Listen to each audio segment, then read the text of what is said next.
Hello, fellow Redbirds. Welcome to Bird Fans Forever, podcast number 60. Please follow us on our @BirdFansForever Twitter account to be notified of our latest podcast videos. Also, go visit our website, www.birdfansforever.com, where you can find a list of our previous podcasts. Finally, go visit Bird Fans Forever on YouTube and slam dunk that subscribe button. Our YouTube site has our Redbird game archive where you can find a classic Redbird game to watch. John's been getting videotapes from friends of the podcast and has been transcribing them to our digital library. We're excited to interview this next guest since he's our first Redbird recruit that we've had on our podcast. Please welcome to the podcast Illinois State Redbirds basketball recruit Nick Allen.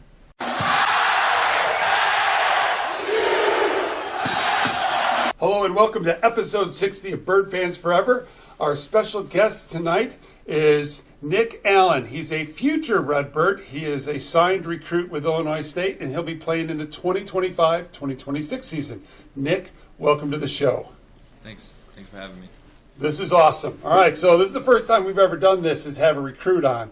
And so a shout out to Bill Slayer. He does all men's basketball's media, and so he got this taken care of along with the coaches, so don't call the NCAA on us. But Nick, how'd you get to ISU? This is our first question with every guest we've ever had. Yeah, it's a long one. So yeah. It started off a long time ago, actually. They recruited me, I would say, so my sophomore summer, like as soon as they can start recruiting. ISU was one of the first calls. And I actually went on a visit with my teammate Bradley Longcore. After that summer, so like the break between summer basketball and the season, it was an unofficial visit. We came down and met all the people, and at that time I was still I was more open, but came with Brad, who ended up committing to Santa Clara, but that was a fun experience seeing the campus for the first time.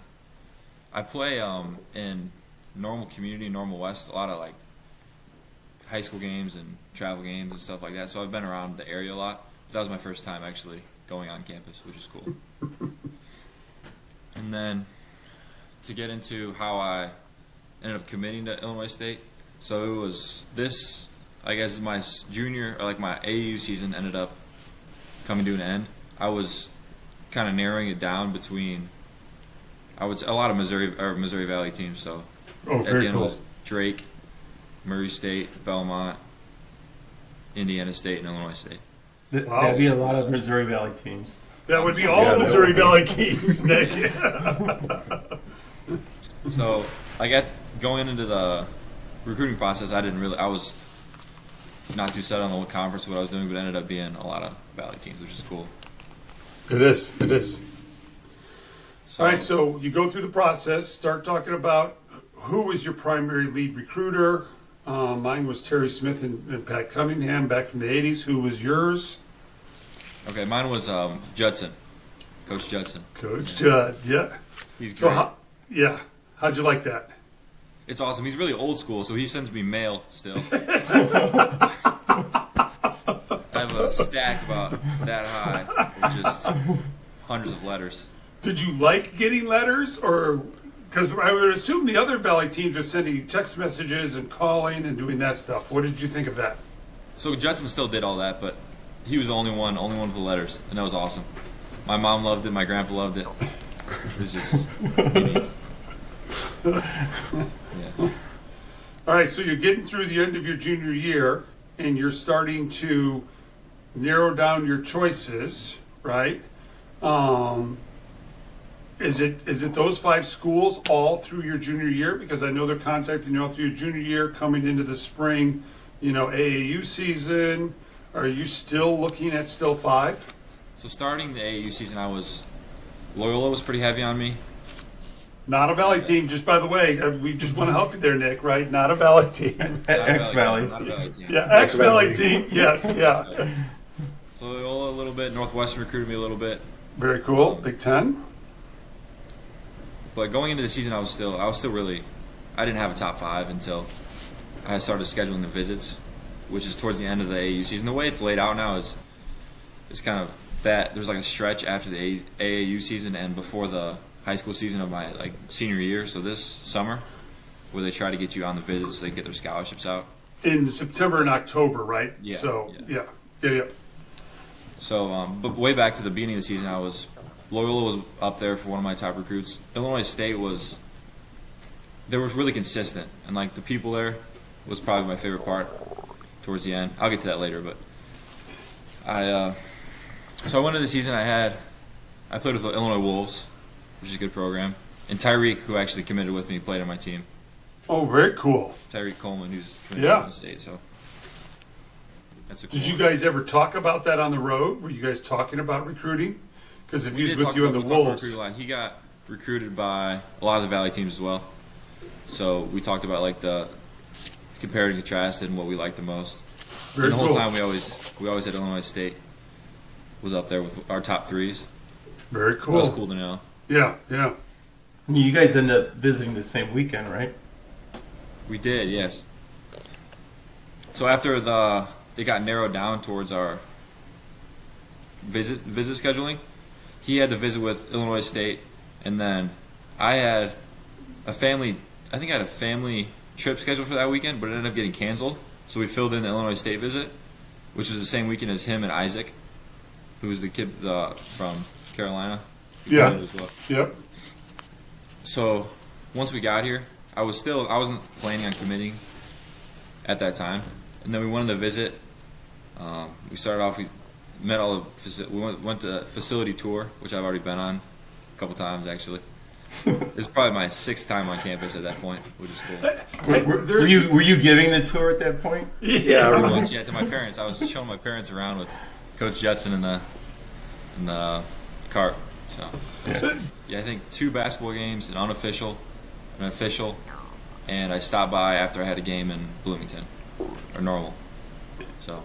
Which 2 basketball games did you go to? Do you know? Do you remember? Oh no, last year I totally forget. I think I couldn't tell you. Did we This year, win? Did we win? Yeah. So I've been to 3 games this year. I went to UT Martin, which was a bad Okay. loss for us. We don't talk UIC, about I went that. to. yeah. Let's not talk. Yeah. I went to the UIC game, which we ended up losing at the end. But Chase and Johnny were out, so that was a Yeah. tough loss. And then I finally broke it. I went when Doug Collins got announced. Well, that was a good game against Valpo. Yeah. Against Valpo. Yeah. So I came to that game, broke the curse for Yeah. the season. There you go. And it was great. I actually got to talk to him a little bit at the end in the locker room. It's crazy. Very He's a cool. legend, yeah. Yeah. The GOAT. Yep, for sure. All right, so keep talking about your Okay. recruiting trips. We'll get back on Recruiting that. trips. So I had my official visit schedule. I think I had the first one was Illinois State, second one was Drake, third one was Murray State, I believe. So I had those all lined up like in the same week and a half. So it was 3 days here, 3 days there, maybe 2 days off, and then 3 days. So it was an intense period. And then going into it, like I said, I was planning on taking 3 or 4 visits and then deciding, like comparing at the end and deciding which school was the best fit for me. But then I came to Illinois State and I saw Tyreek and I met with all the team and the coaches and the trainers and even like the education people. Yeah. Everybody, yeah, it was great. We actually went to a dinner at Coach Peden's house one of the nights. Yeah. And then at that dinner, like being around the people and their families, and they brought their girlfriends and they brought their spouses and the kids, it was great. That was one of the moments where I just looked around and I could tell that I was fitting great. Very cool. Very So, cool. so did you recruit Tyreek or did Tyreek recruit you? So We're going to fact check this just so you know. Yeah, Okay? because Yeah. Tyreek because Tyreek's going to be scheduled coming up here as soon as we get a hold of him. So, yeah. So you can fact check this. So we went up. You can ask him. He'll say the same thing. He should at least. He should. So I think at that dinner is when I decided in my head that I think I was going to commit before I left. We still had that night with the team, and then the next morning we had another couple of meetings. And I had an individual assessment meeting, like kind of seeing where I would fit in the program and how he sees me Right. developing. And that was really what sold me. Just the view that Coach Peden and Coach Jessen and Coach Slay, Coach Stakich had for me. That was a big part. And then the thing that was so much different about Illinois State was the family aspect, and that how much they wanted me to play for them, which is bigger than anything. Like the facilities are cool and all, but that's not what really matters when you want to spend 4 years somewhere. Yeah. You're 100% right. Yep. Okay, anyway, backtracking to me and Tyreek. So we were hanging out with the team at the sophomore's house. Like, Chase was my guy, and I think Johnny was Tyreek's guy for the night. And we were hanging out, and I was talking to him, like, I think I'm going to commit. He's like, really? And I talked to Isaac, too, so it was all three of us. And, like, I might go on one more visit, I might commit, I don't know yet. And then, so I decided at that point I was going to commit, trying to talk him into it. Like, it'd be really cool if we both, all three came here, you know? We could have something special going. So then, the next morning, I have my final meeting, and we go into the inside the stadium. There's like a lounge area with Coach Peden's office and all the coaches' offices. Men's basketball office, yes. Yep. Yes. Okay. So then they take Tyreek to the left, and I go with Coach Peden into the room on the right, with all the coaches sitting there at the table, waiting for me to give me like the last sell, you know? Yeah. So I go in there, and I already know at this time that I'm going to commit when I go in there. I'm ready. So it's just me and my mom. My dad actually had a surgery. He had a knee infection that went bad, so he couldn't make it. But I called him, and he knew, and he was on Zoom for the last meeting. Yep. So I go in there, and Coach Peden, he gets on his board like this and just writing stuff down, like all the cells you can think of. And I'm just sitting there smiling. I know exactly what's going to happen. I remember at one point he was writing, he looked at me, like for a serious topic, and I was just smiling, and he like double-checked. He wasn't sure what I was doing because it wasn't like the proper reaction, you know? Right.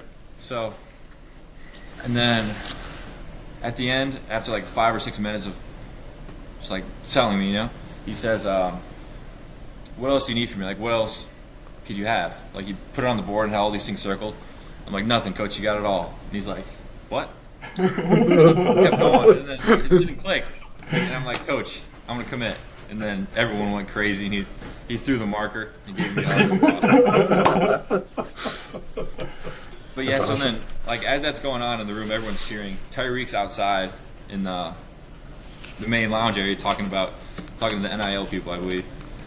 So then, after the meeting, I go out and I talk to him, and then at that moment, I could see in his eyes, I think he's getting close. So we ended up actually going home after that, and he calls me that night after he talked to Coach Peden, and he committed the same night. Very cool. That's awesome. Very cool. That is awesome. That is awesome. So when you go into that meeting, right, and you know you're going to commit, are you like, is your like heart pounding? Are you nervous? Oh my gosh. Yeah, it was incredible. I was just sitting there, just like I said, I was smiling. Like I've never had the feeling was. Do you actually know what he wrote on the board, or like is your mind like he's writing and you're just like, I just want to say yes. You're writing all this stuff. I'm not even paying attention. That would be me. I wouldn't even know what was written on the board. Right. Yeah, no, it was actually I was trying to get his like attention to say I wanted to commit, but he was on a roll. He was on a roll. He was going and going and going. I just decided to let him get it out before I commit. It was awesome. So did you tell your mom before she was in the room with you, right? Yeah, she knew. She knew you were going to commit, right? She knew. So that was she was sitting there waiting. She said like she thought I was going to say it 3 or 4 times before I said it. I kind of waited, had the anticipation built up, and then it was cool. I do remember some of the stuff he circled on the board because he was talking about like trust and communication and all this stuff, and he's like, and then he told me, we're going to wait, we're going to announce you can trust me, I'll talk to you about it, and then I just pointed at the board. Communication about the announcement. So Nick, first of all, congratulations. We saw you just broke the scoring record recently, so congratulations on that. So tell us a little bit about your season, your senior season, and a little bit about the conference and some of the competition you play. Well, the season's going well. We have a lot of younger guys that kind of stepped up this year.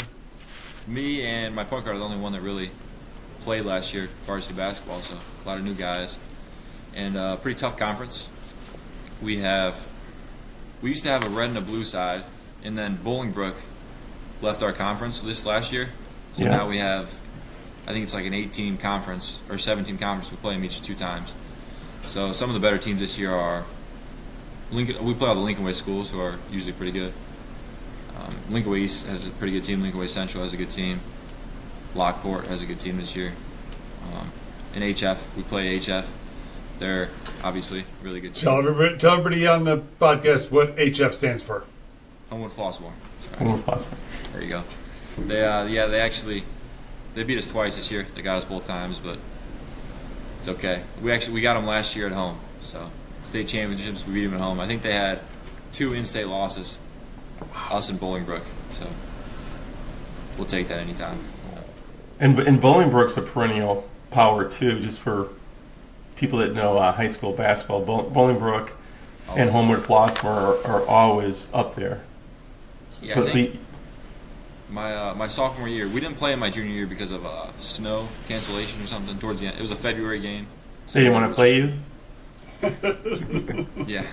That's what it was. Yeah. But my sophomore year, I think, was the first time in school history that we beat Bolingbrook, which is wow, big. No, we didn't play them last year. So growing up and stuff like that, were you point guard at some point? You had this big growth spurt and then became a center, or were you center all your career? So actually, I used to play a lot of sports. I played football, baseball. I like to swim. I never did too much competitive swimming, but wrestled for a little bit. You name it, I probably played it. And I hated basketball until I despised it. My dad made me keep playing. I'm like, I want to quit. And he persuaded me to say, I'd say I wasn't any good really until about 8th grade. I always played a center though. I was tall, kind of awkward, like a little baby giraffe. You know? Always tall. But then 7th and 8th grade, I started playing AAU basketball. I played for mid-pro for a year and a half, 2 years, which really kind of started me off on playing full-time basketball. Is a lot different. You get a lot better, a lot faster, especially with the competition. So freshman year, after playing a couple seasons at AAU and taking basketball seriously, I kind of elevated my game a little bit. And we actually had the Freemans, Owen and Braden, the one at Iowa and the one at Moline. We grew up with them. They went to my grade school. So we played, my freshman year we had a tall team. It was me, Owen, my brother, who's 6'9". Wow. Braden, who was 6'5", 6'6", and another guy who was 6'8" on the team. So we had a holy cow, huge high school lineup. Yeah. But was the competition in that year in practice harder to get a rebound in practice than it was in a game? Oh yeah, definitely harder to get a rebound, harder to get a shot off. It's a lot different. My brother actually broke his ankle though, so I started off on JV since we had so many big guys my freshman year. Yeah. After about 10 games, I'd say. My brother broke his ankle, and so I ended up moving up. And by the end of the season, I was starting on varsity. So it was a big year of growth and a big year of learning from Owen and the other big kid and my brother. Especially Owen, he's big. Showed me a lot of like how to play against bigger players. If that makes sense. Just in practice. Oh my god, yeah, yep. So how would you like characterize your game? Like, tell us a little bit about it. My game, especially in high school, since it's hard to guard, I'm more primarily like back to the basket, ceiling. I play a lot of high-low with my cousin. Actually, I play my cousin Liam Martin. So my dad's sister. So he's my first cousin, but a different last name. If that makes sense. Yep. He didn't play last year. He wasn't planning on playing this year, but we were playing pickup in my front yard on the hoop. And me and him, we're playing 2-on-2. And by the end, it was just a 1-on-1 between me and him. And it was just basket for basket. And I could tell that I didn't know he was that good. Like, at the time, I never knew he was that good. And ever since, I just kind of, every time I saw him, like, you going to play this year? You going to play this year? Eventually, he played. He's a pitcher, so he likes baseball. Oh, very cool. Yeah. So you recruited all the ISU recruits, and then you also recruit at Bourbonnais too, huh? Yeah. Yep. Awesome. So you do high-low there. What about in the AAU game? Would you say it again? In the AAU.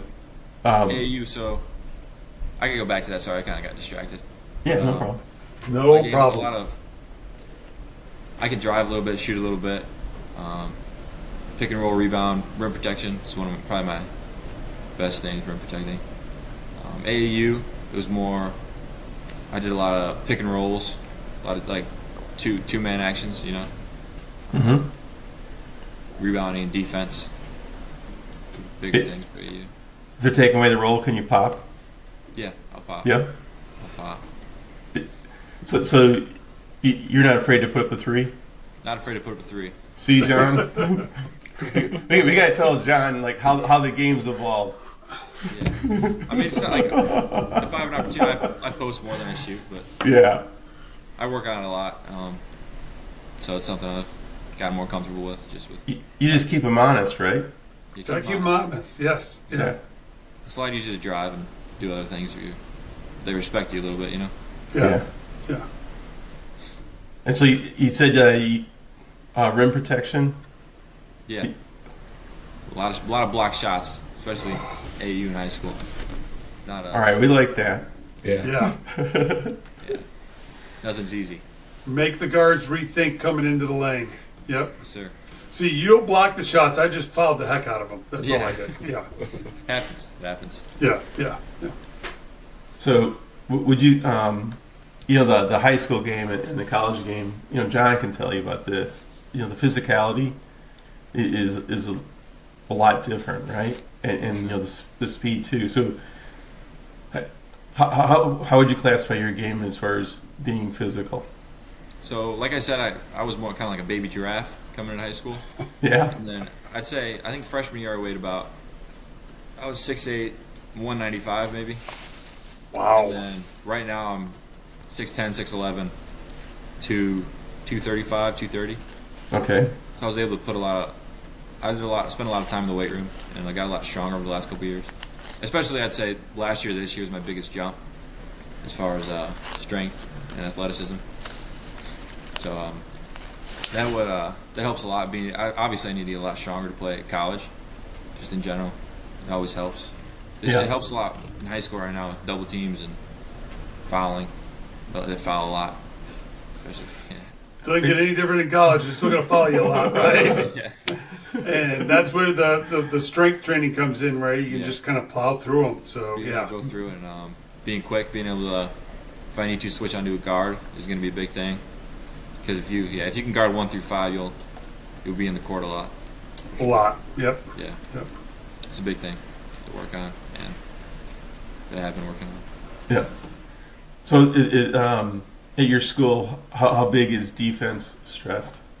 It's huge. Coach Long is our assistant coach. He kind of is the defensive guy, and he's every day in practice we have at least a 45-minute session of just defense. A lot of like cut through drill. It's where if you get 3 stops in a row, then you switch groups and Yep. other guys are running. We do a lot of that. Stops or runs, and you gotta get stops. Yeah. Rebounding too. So are you guys a man-to-man defense, or do you guys switch it up? The way we have 3 or 4 really quick guards who aren't as big, and then we have me and Liam, my cousin. He's about 6'6" and pretty strong and tall. So we play a lot of zone, just kind of keep me in the paint, and then keep those guys running around the outside. Yeah. We'll switch it up. We'll go 2-3, like a 2-3 matchup. We'll go 1-3-1. We'll go press 1-2-2 press. We like to switch it up. So and then we run a lot of junk defense, like a diamond and 2, or a triangle and 2, a diamond and 1, box and 1. Just throw them off. Yeah. Sorry. Yeah. It works. So you got to be smart and know. Yeah. Know what's that's coming. What we're working a lot is just switching from defense to defense. Yeah. It's hard to score against. Like if you 3 possessions of like a face guarding their best scorers, so then they draw plays with other guys, and you switch back to a press, or you switch to a 1-3-1, and it just Throws them off. it gets ugly sometimes. But Yeah. Yeah, but when you're sitting there on defense, right, and you switched it up, and you realize they don't. Don't you love it when the guards haven't picked it up yet and they're running the wrong offense? yeah, You sit there and you laugh your ass off at them. I just got it. My job mainly is just block the shot, get the rebound Yeah. in the middle, which is also a big part of why we run the zone. Just no layups, because if we get the little guys guarding the 3s, then I'll clean up most of the inside shots. So Nick, have you guys played with Bonzi or not? We've not played with Bonzi. They're different conference. We usually don't play. Are you in four? You're in 4A. We're 4A, yeah. Same size school. Yeah. But if he played Wabanzi, and you're playing Tyreek, would you rim protect or In that not? game? Yeah. Yeah. Okay, I just wanted to get that. Yeah. I'd be there. You say hello to him as he comes down the lane. Yeah, I would block a shot and help him up. There you go. All right, so Nick, this is where we do closing arguments. I got a daughter who's a public defender, and so we turn it over to you. So here you go. All right. Thanks for having me. It was a good time. Excited to come to Illinois State. I just wanted to thank some people for getting me there. Obviously, my parents, all my coaches, Coach Long, Coach Kemp at the high school, AAU, Coach Mullins, the Wolves program helped me a lot on my journey. Coach Starwood helps train me.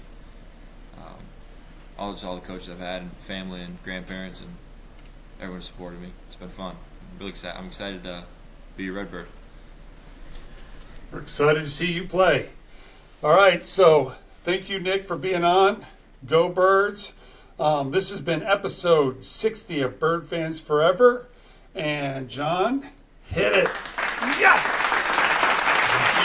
We'll explain that one later, Nick.